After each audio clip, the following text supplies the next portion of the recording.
Hi guys, எல்லாருக்கும் வணக்கம் guys. இந்த வீடியோவில் என்ன பார்க்க போகிறோன்னா, ஆப்கானிஸ்தான் கிரிக்கெட் வரலாற்றிலே ரொம்ப ரொம்ப முக்கியமான நாளுன்னு சொல்லலாம் இன்னைக்கு.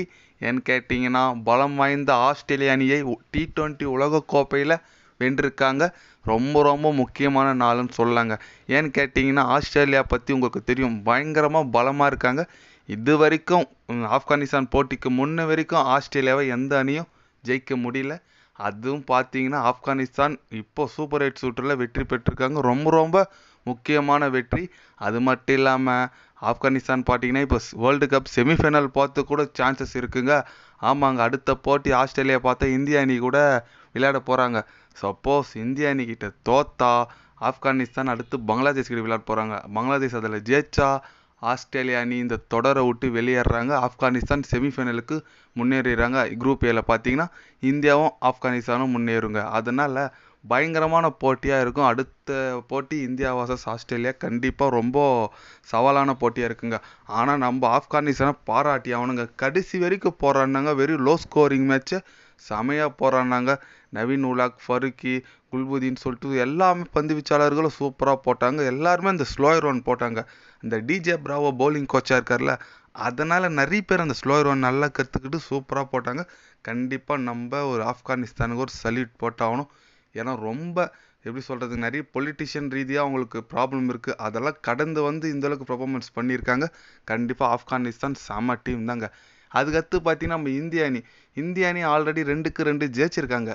ஆனால் அடுத்த போட்டி நம்ம ஆஸ்திரேலியா வெற்றி பெற்றால் கண்டிப்பாக செமிஃபைனலுக்கு முன்னேற முடியும். ஆனால் சப்போஸ் அடுத்த போட்டி ஆஸ்திரேலியா கிட்ட தோத்தா ஆஸ்திரேலியா 3-2, நம்மளும் 3-2, ஆப்கானிஸ்தான் பங்களாதேஷ் கிட்ட ஜெயிச்சு அவங்களும் 3-2. அப்படி பார்த்தீங்கன்னா 2 ரேட் முறையில் எந்த 2 டீம் போகிறதா வருங்க. ஆனால் நம்மளுக்கு கொஞ்சம் ரிஸ்க்கு தான். இப்போ நல்ல 2 ரேட்டில் தான் இந்திய அணி இருக்குது. பட் நம்ம ஒரு மோசமான 2 ரேட்டில் ஆஸ்திரேலியா கிட்ட தோத்தா நல்ல 2 ரேட்டில் ஆப்கானிஸ்தான் ஜெயிச்சா கண்டிப்பாக ஆப்கானிஸ்தானும் ஆஸ்திரேலியா போகிறதுக்கு ஒரு சான்ஸ் இருக்குது. அதனால் நம்ம அது வரைக்கும் விடக்கூடாதுங்க. ஏன்னா 50 வேர்ல்டு கப்பில் ஃபைனலாக நம்மள சொல்லி அடித்த மாதிரி இந்த வாட்டி நம்ம ஆஸ்திரேலியாவை அடித்து அவங்கள வெளியே அனுப்பிச்சிடணுங்க. அவங்க செமிஃபைனலே வரக்கூடாது. நம்மளுக்கு அது உள்ளே வந்தால் தான் கண்டம் ஃபைனலுக்கு வருவாங்க. ஆனால் நம்ம இந்த சூப்பர் 8ல் அவங்கள அடித்து வெளியே அனுப்பிச்சிட்டா நம்மளுக்கு சந்தோஷம். இந்தியாவோ ஆப்கானிஸ்தானோ செமிஃபைனல் போயிடுவாங்க. அதில் சவுத் ஆஃப்ரிக்காவோ வெஸ்ட் இண்டீஸோ இங்கிலாண்டோ யாருன்னா போராடி வரட்டுங்க. அதில் நம்ம செமிஃபைனல் எதனா ஒரு டீமை மோதிக்கணும், ஃபைனல் போய் கப் அடிக்கலாங்க. ஆமாம், நம்ம இந்திய அணிக்கு கண்டம் பார்த்திங்கன்னா இந்த நியூசிலாண்டு, இந்த ஆஸ்திரேலியா இவங்களாம் தான். அதில் நியூசிலாண்டு போயிட்டாங்க. ஆஸ்திரேலியாவை நாளைக்கு அடித்தா அவங்களும் வெளியோ. அதனால நம்ம கப் அடிக்கிறதுக்கு ரொம்ப ஈஸியாக இருக்கும். கண்டிப்பாக நம்ம இந்திய அணி ஆஸ்திரேலியாவை பை வாங்கணும் தான் நான் நினைக்கிறேன். எத்தனை பேர்லாம் இந்திய அணி ஆஸ்திரேலியா அடுத்த மேட்ச் அடிச்சுட்டு ஆஸ்திரேலியா இதோட வெளியே போயிடுவாங்க, இந்திய அணி கப் அடிக்கும்னு நினைக்கிறீங்க சொல்லிட்டு கமெண்ட் பண்ணிட்டு போங்க. ஆப்கானிஸ்தான் இந்த மாதிரி ஒரு பெர்ஃபார்மன்ஸ் கொடுத்துருக்காங்க. அதில் உங்களுக்கு யார் பிடிக்கும், இந்த அளவுக்கு பெர்ஃபார்மன்ஸுக்கு காரணம் யார் நீங்கள் நினைக்கிறீங்க சொல்லிட்டு கமெண்ட் பண்ணிட்டு போங்க. இது போன்ற ஸ்போர்ட்ஸ் நியூஸை தெரிஞ்சுக்கணும்னா சேனலை சப்ஸ்கிரைபர் லைக் ஒன்று பண்ணிக்கோங்க.